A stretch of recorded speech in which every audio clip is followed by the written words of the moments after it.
Hello and welcome to WION Live Broadcast from London. I'm Ollie Barrett and these are the headlines.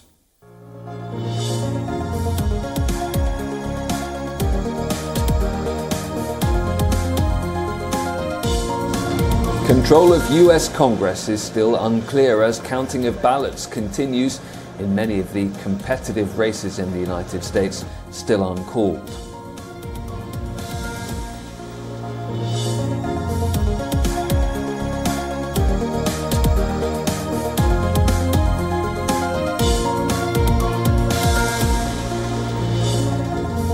Democrats flip the highly competitive Senate seat in Pennsylvania, with John Fetterman defeating Republican Mehmet Oz.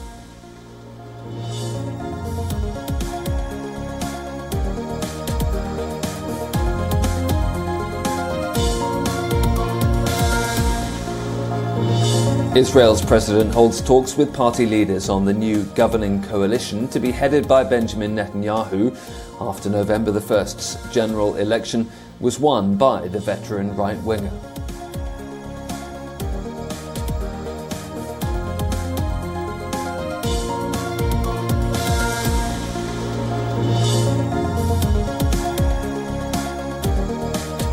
Millions of residents in China's manufacturing hub of Guangzhou were tested for COVID-19 as infections topped 2,000 for 2 days running in the city's worst outbreak yet.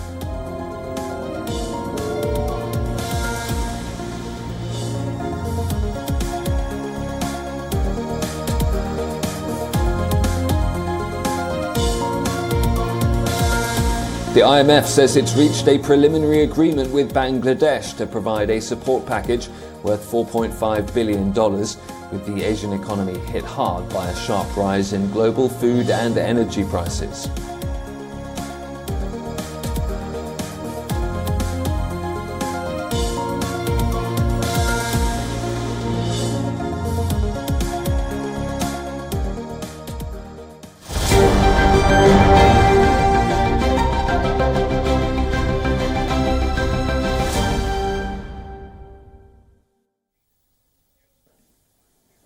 And we begin in the United States, where millions of people have voted in crucial US midterm polls.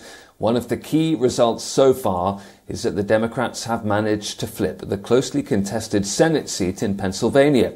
John Fetterman, Pennsylvania's lieutenant governor, has defeated Republican Mehmet Oz, a celebrity doctor. He had the backing of former President Donald Trump. That boosts Democratic chances of retaining the wafer-thin majority in the Senate. God bless you all. I never expected that we were going to turn these red counties blue, but we did what we needed to do, and we had that conversation across every one of those counties. And tonight, that's why I'll be the next U.S. Senator from Pennsylvania. U.S. networks are projecting that Donald Trump ally Doug Mastriano has won the governor race in Pennsylvania. The 58-year-old, who has been a 2020 election result denier, was up against Democratic candidate Josh Shapiro. Democrat Kathy Hochul has made history by becoming the first woman to be elected as governor of New York. She's projected to defeat Republican contender Lee Zeldin there.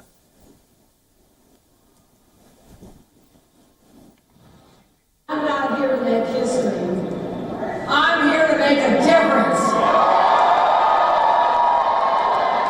And because of all of you will keep making progress, breaking down barriers, breaking glass ceilings, helping New Yorkers achieve the greatness that it is capable of. But her challenger did not concede.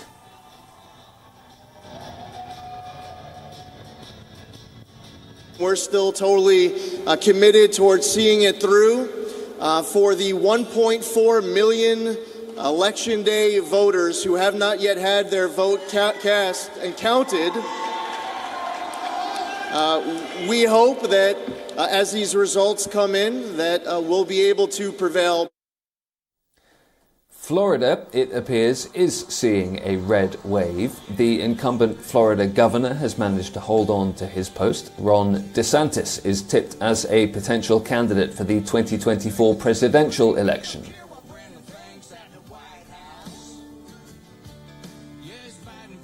While our country flounders due to failed leadership in Washington, Florida is on the right track.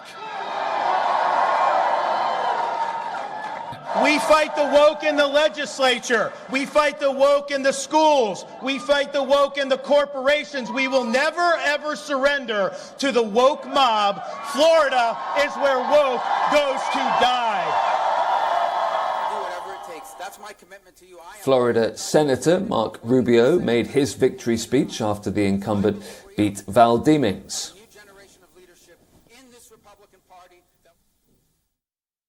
I am more energized and excited about working in the Senate than I've been at any other time because I believe we are on the cusp of a new generation of leadership in this Republican Party that will restore common sense. Donald Trump's former White House spokesperson Sarah Huckabee Sanders has been elected as Arkansas governor. She becomes the state's first woman to serve in that post. Thank you so much to the people of Arkansas who've entrusted this responsibility to me. I will be forever grateful to each of you, and I promise I won't let you down. I will never, ever forget who and what we are fighting for, because I have three little reminders, Scarlett, Huck, and George, who are going to hold me accountable and remind me that every single decision I make as governor will have a direct impact on their life and the life of every kid in Arkansas.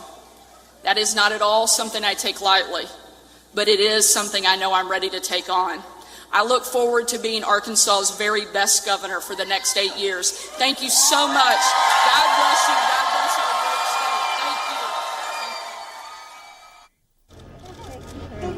state. Thank you. In Massachusetts, Democrat Mara Healey has been elected as governor. Healey is the state's first woman in the role and the first openly gay candidate elected to that office.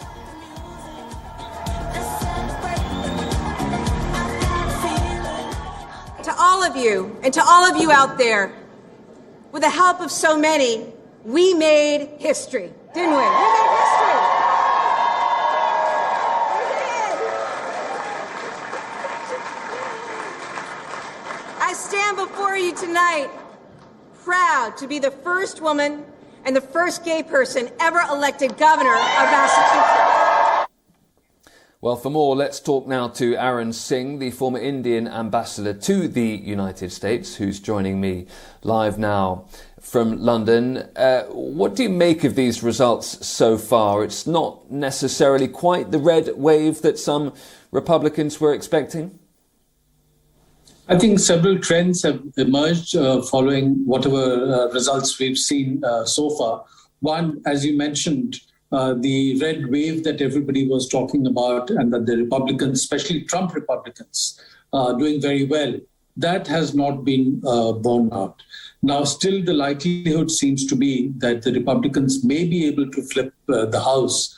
And if that happens, then governance for the Democratic President Joe Biden in the next 2 years will get more complicated, especially in terms of the legislative support that he need on certain issues. And the Republicans would try to keep him under pressure through various kinds of hearings, investigations, and perhaps even, going through the pro forma of an impeachment process, which is something that they've talked about. But the kind of majority that they were talking about in the House, that doesn't seem likely. So I think what that has indicated is that despite whatever was projected in the public opinion polls, the negative orientation towards President Biden has not been as deep as many had projected. And the support for Trump also, although strong in sections of the Republican Party, has not been as deep as had been projected earlier. Therefore, going ahead, one can expect that following this, President Biden would not be weakened as much as was anticipated earlier, and his candidature for 2024 would probably remain online.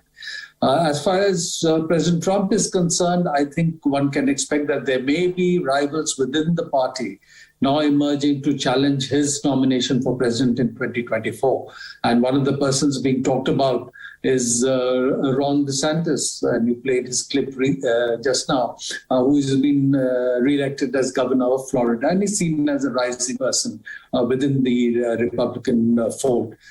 So I think after these results, there will be in both parties, Republican and Democratic, search going on for path forward. Republicans will need to see whether they need to tone down the message that was coming from people who identified as Trump Republicans, more extremist messages, more polarizing messages, and they want to move a little bit more towards the middle ground, as Mark Rubio suggested in his comments, as Ron DeSantis has been suggesting, distancing himself somewhat from President Trump. And on the Democratic side also, we'll have to assess that following the election, what is the strength of what those that were seen as the progressive Democrats, pushing for more non-mainstream Democratic Party policies, more welfare-oriented policies, and to what extent they will go for the center. So it's summing up, one can say that the Democratic position has been hit a bit, but not as much as was feared. And as many have pointed out, the loss for the president in terms of support in the Congress would be less than what President Bush had seen after he had been elected, or what President Clinton had seen in the midterms after he had been elected. So to some extent, therefore, President Biden has been able to hold his ground. But yes, certainly governance in the coming period would be a little more complicated for him. And how much disruption and controversy do you expect in the next 24 hours and beyond about the issue of election integrity and some of those claims that some of the candidates have been making, often without any evidence at all, about the integrity of some of the votes in US states? I think that will probably continue because, as you know, that has been a major plank of President Trump and those who are seen as the Trump Republicans. And it is more oriented towards the fact that the mainstream white population in the United States has seen its numbers in proportion decrease compared to the minority groups, the African American, the Latin community, those coming from Asia. And therefore, over time, this percentage share of population is decreasing. And therefore, there is a fear that this segment of the population would have to share power more with the immigrant groups coming in and, of course, the African-American community. So this is really a pushback against that and trying to find some ways of restricting voting so that their share in the voting population is not reduced by as much as their share in the overall population, and they can hold on to the levels of power. So I think this will continue. But as most analysis has shown and most judicial assessments have shown, that there is not much reality or truth behind these claims. But there is, in large part, a significant part of the Republican voters in the US tend to believe that, at least so far.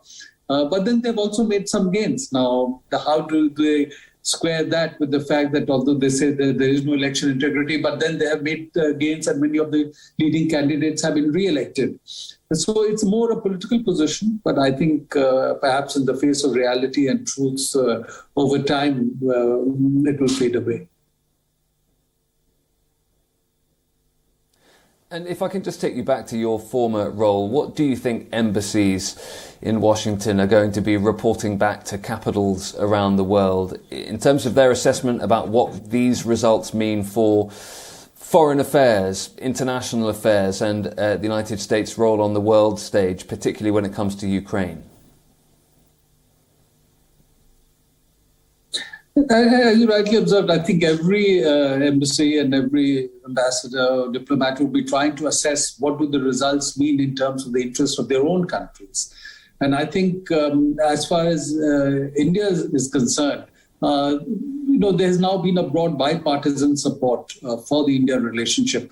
both among Republicans and Democrats, since the time, of 2000, when President Clinton started the process of building a new relationship with India. And it was taken forward by both Republican and Democratic presidents. President Clinton, President Obama, and now President Biden as Democrats, President Bush and President Trump. Even during President Trump, the relationship had consolidated as Republicans. And even in Congress, there's a broad bipartisan support for the India relationship. So I think that continues. Now, in terms of issues of interest to India, I think on Russia, for example, where there's a difference of opinion between India and the US, one can expect that the present US posture will continue. President Trump was seen as somewhat more friendly towards Russia, but many in the Republican Party have a hawkish position on Russia. And the Democrats have taken a certain position related to what has happened in Ukraine since February this year. So given that, I think on Russia, the US position is not likely to change. And therefore, that's something that we have to manage. And so far, I think the signal from the US has been that despite the differences with India, on Russia, they value the India relationship and understand India's compulsions. The US Secretary of State had said on many occasions that India's relations with Russia developed at a time when US was not willing to be that kind of partner. And the National Security Advisor said that with India, we are playing the long game. And then you've seen some recent statements coming from the US indicating that on the controversy related to a price cap on purchase of Russian oil, the US is not expecting India to stop purchasing Russian oil because they expect the oil to be available in the market to keep the overall prices down. So there is a signaling that they understand India's compulsion. Similarly, related to China, which is again a major issue for US and for India, where there is some convergence in the concerns that both countries have related to China's increasing assertive behavior in the international context. You see that in East China Sea, South China Sea, of course, along the line of actual control. And there again, both among Republicans and Democrats, there is a broad consensus in the US that there needs to be a pushback on China's illegal claims in the international context and their predatory trade and economic practices. And the Quad framework, where India, US, Australia, and Japan have been working together, that has been given a pride of place in US international strategy at the moment, in terms of the Indo-Pacific strategy, in terms of their dealing with the response from China. I think, therefore, the signal from the US is that they value the India relationship. So I would expect that the relationship with India will remain on track, and there will be a reinforced effort to deepen the economic and technology partnership. You would have seen that the US Secretary of the Treasury was in India just a few days ago.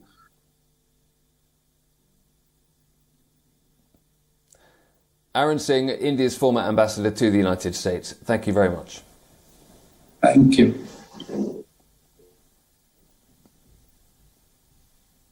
Barely 2 weeks into the job, UK Cabinet Office Minister Gavin Williamson has resigned over allegations of bullying.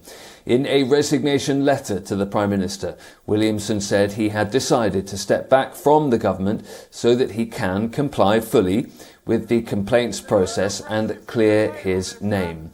Williamson is facing allegations of bullying a senior civil servant, as well as sending abusive messages to a Conservative colleague. The minister says he has apologised to the recipient of these messages, but since then there have been other allegations about his past conduct. In his letter to the Prime Minister, Gavin Williamson said he refuted the characterisation of the claims as bullying, but admitted the allegations were becoming a distraction for the government. He was previously sacked from the cabinet by both former Prime Ministers Boris Johnson and Theresa May. Rishi Sunak has accepted Gavin Williamson's resignation. Missed each other so much when they haven't been together. So that social side of things, I think, has been really important and will continue to be really important. A chance to just get the sort of rhythm and the flow of the day. And you're doing... So the children will then come and wash their hands, which I can show you. at the end of the day, the children will come up and they will line up in their lines outside in the playground. Yes. The parents will walk up one side.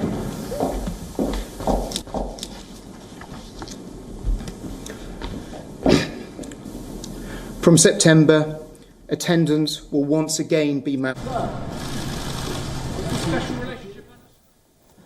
Next to Ukraine, and President Volodymyr Zelensky says his forces will not yield a single centimetre against Russian attempts to advance in eastern Ukraine beyond the Donetsk region. The situation is especially tough as before in the Donetsk region. The activity of the occupiers remains at an extremely high level. Dozens of attacks every day. They are suffering extraordinarily high losses. But the order remains the same, to advance on the administrative boundary of Donetsk region. The focus of the conflict in the industrial region of Donetsk is around the towns of Bakhmut, Soledar and Avdiivka. These regions have witnessed the heaviest fighting in the country since Russian forces invaded Ukraine.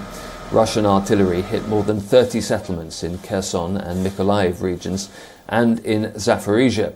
In the Donetsk and Lugansk region, Ukrainian servicemen shelled Russian positions from a Polish-made self-propelled howitzer Krab. According to a Ukrainian military statement, Russian troops are continuing to loot and destroy infrastructure in the southern city of Kherson. That statement also claims Russian-installed authorities are forcing residents to accept Russian passports after seizing their Ukrainian documents.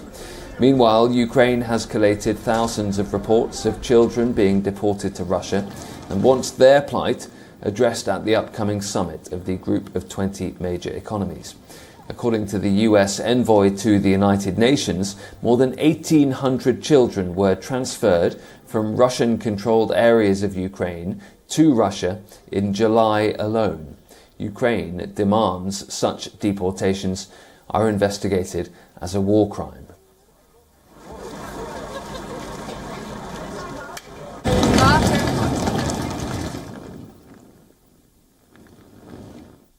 North Korea has fired a ballistic missile off its east coast, according to South Korea's military.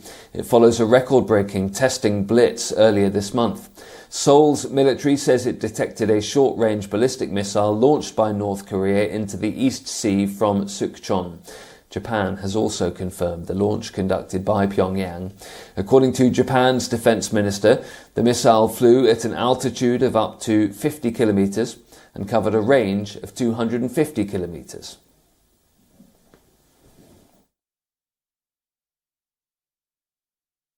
Since the beginning of this year, North Korea has repeatedly been launching ballistic missiles at an unprecedented rate, significantly heightening tensions on the Korean peninsula and in the region.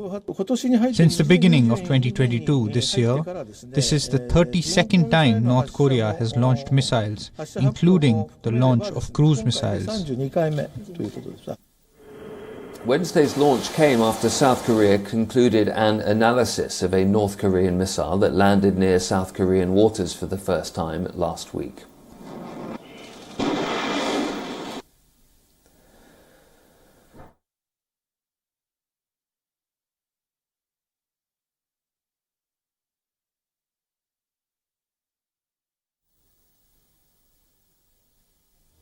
That's all we have for today. Do stay tuned to WION, particularly for ongoing coverage of those crucial US midterm elections.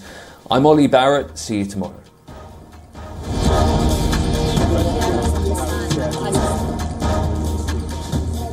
There are many other